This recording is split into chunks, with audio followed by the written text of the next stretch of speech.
Hey guys, so today I'm playing this parkour map by this guy. I'll link him. And before we get into it, I just want to say I did splice the clips together. Now, I did this because I'm not that good at parkour, but I didn't want it to be like too long of a video, I guess. And if you want to know the time it took me to finish half this map, it's always displayed above my health bar. So you can see how many times I failed. Now, the main reason I want to make this video is because recently I was kind of inspired, I guess. My younger brother was having some... Why do I sound like that? My younger brother, okay? He was having some friend problems, you know. It's high school. He's in high school. It's gonna happen. And I also went to high school. And I just wanted to tell some stories. So, the story today is about this girl who I was friends with in grade 10, which also happened to be my first year of high school, so it was a really great experience. We had been friends for about 2 years, I would say, and it was pretty toxic. I mean, we were all insecure girls in middle school. Like, it's bound to be a little toxic. Here's what happened. We were chilling in class, okay? And she's talking to her boyfriend she had previously, and the guy who she was dating during the time of the story. And the guy who wanted to date her said to her, and I quote, "I'm going to commit if you do not break up with your current boyfriend." What a sweetheart. What a nice thing to say. So, of course, she broke up with her boyfriend. It's the totally logical next step in that situation. So she has a new boyfriend now, and we were all in a friend group for girls, including me, and she sort of split ways, didn't hang out with us as much, but not before I had a birthday party. Now, my birthday is very close to October 31st, so we had it on Halloween because it's kind of cute, kind of quirky, kind of cool to have a Halloween themed birthday. Now hold on a second. I know what you're thinking. Loaf, a Halloween themed birthday when you were in grade 10. That doesn't seem all that crazy. But holy fucking shit. Holy shit. The toxic girl. Let's call her B. So B decided she wanted to drink. She wanted to get crazy. She wanted to pop off and show up. I, on the other hand, was petrified of drinking. I hated the thought of it. I hated the thought of my parents finding out. I don't know, I was very nervous. But she insisted. Now, here's the problem. We're all in grade 10, like 15 years old. We couldn't get liquor unless we had a 19-year-old around us, which we didn't. But lucky for us, B, she came in clutch, and she left while my parents were still awake out the back door and met up with her boyfriend, who we love, and a random fucking 20-year-old. I don't know, he just seemed very creepy. So she leaves. I'm left there waiting for one other girl to show up and just hanging out with a friend. Like, what the fuck do we do? What if my parents come in? Like, B isn't here. What are we gonna do? And on a serious note, I'm very glad she didn't get hurt or anything. Like, that's a very horrible thing to do. Never do it. Don't do it, kids. Then the third girl comes, and B is still nowhere to be seen. You know, we're in grade 10. We don't have data. So we were a little freaked out, but eventually she did come back around with straight vodka. Yes, queen.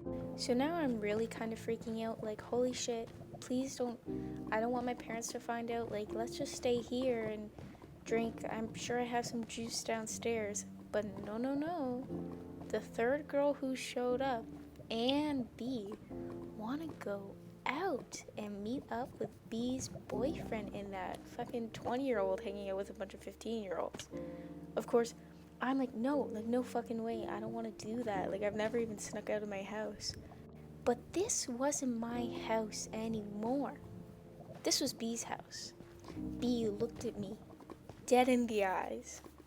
And she said, Loaf, if you don't come, I'm gonna open this liquor so your parents smell it and know that we are drinking. So now, 15-year-old Loaf is freaking the fuck out. Keep in mind, at this point, my little brain didn't know that if you opened a bottle of liquor, it probably wouldn't stink up the entire house.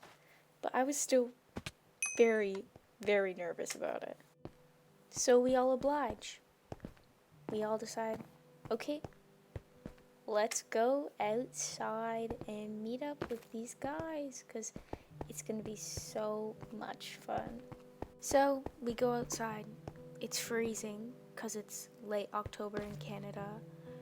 And this girl is mixing her liquor with her boyfriend's half-drinking slushie. Yummy. But I unfortunately had to pass because I was petrified. So now I'm outside with 3 other girls and 2 guys who I don't know that well. B and one other girl were like, fuck yeah, let's do this. And they were walking down the street, and me and the other girl were like, I don't know, this feels a little weird to me. And so then we turn around. We're like, screw this. I'm not walking to fucking McDonald's or whatever you want. Like, I'm fucking cold. So we turn around. We start walking back home. So we're walking back home, and I think we were both feeling pretty guilty because we didn't want to leave those girls alone. Even though one of the guys was like B's boyfriend, it was so a very weird situation. But, you know, the 2 girls were together, so we were assuming they'd be safe. Which, if I was in that position now, I definitely wouldn't have. So we get back to my house, and we're waiting outside for them because we don't want to go inside and then have them sneak in on their own drunk in quotations. Oh my god, this pisses me off. Anyways, we don't want them to sneak in alone because I'm pretty sure they would wake up my parents.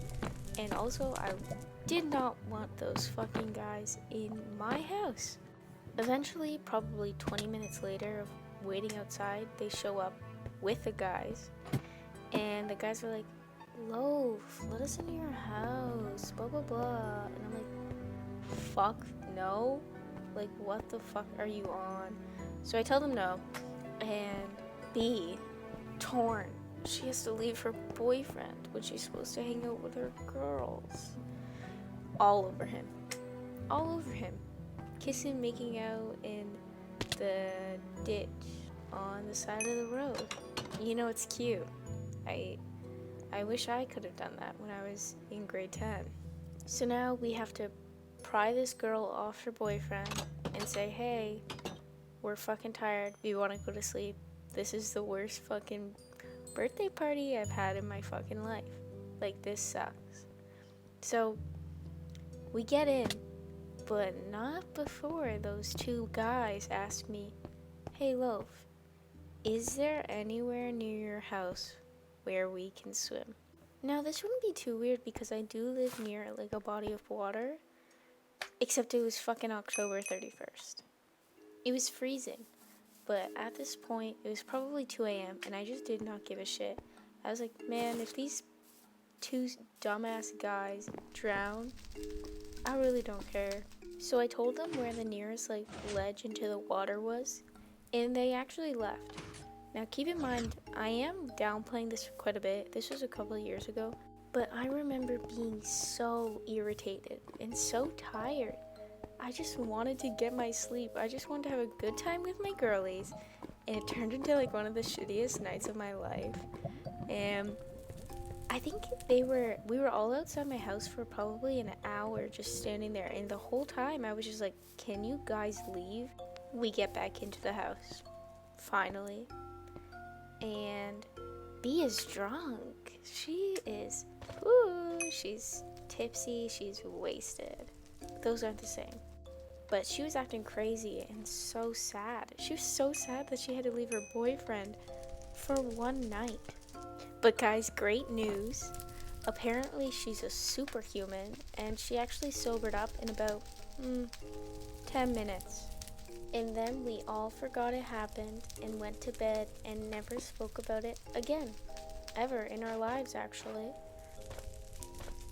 Ha ha ha, gotcha. Just kidding. She actually didn't drink that much at all and was just pretending so that she could get upset about her boyfriend not being there. I don't really know what her reasoning behind that was, but it was fucking annoying. Holy shit. Anyways, the night passes.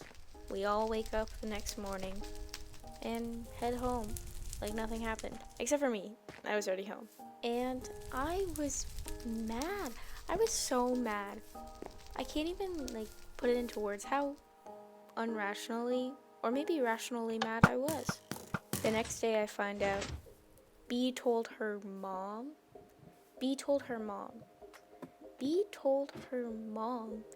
and blamed it on my mom.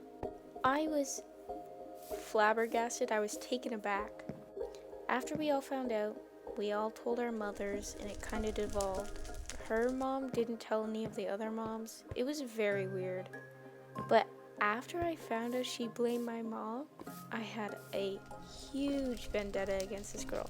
Except not anymore, but a little bit sorta, because why the fuck would you blame someone else's mom when it was so clearly your doing?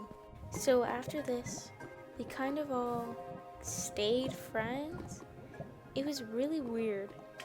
I never had a birthday again with those people.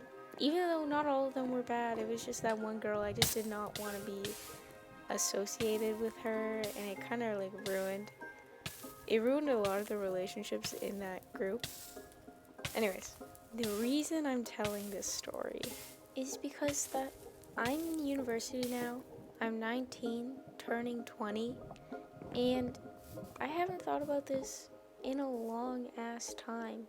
The only reason I remember this story is because my younger brother has been going through a bit of a shitty time with his friend, and I wanted to kind of let him know that it's not really that weird to have friend problems in high school. You're not going to get along with everyone, and that's okay. High school can really seem like a big deal when you're in it. There's a lot of judgmental people, and you'll really want to fit in. But honestly, truly honestly, when you get to university, it does not fucking matter. What you wear, people won't say anything. They'll probably compliment you if your style's weird. And there's a lot of nice, really nice people. Now, back to my brother. I told him this because I thought it's kind of funny. And it would hopefully cheer him up and make him realize, the bigger scheme of things. And if his friend and him get along again, that's cool too. In high school, you should really value, your mental health and your grades and whatever you find interesting. Keep your spirit up. Cut out toxic people. It really doesn't matter. It won't matter in less than 5 years. So do it. Cut them out. Block them off Snapchat, whatever helps you. So guys, I hope you enjoyed this video. Hope you laughed. Hope you learned something. And if you want a part 2, let me know, because I have a ton of more stories about B. And subscribe.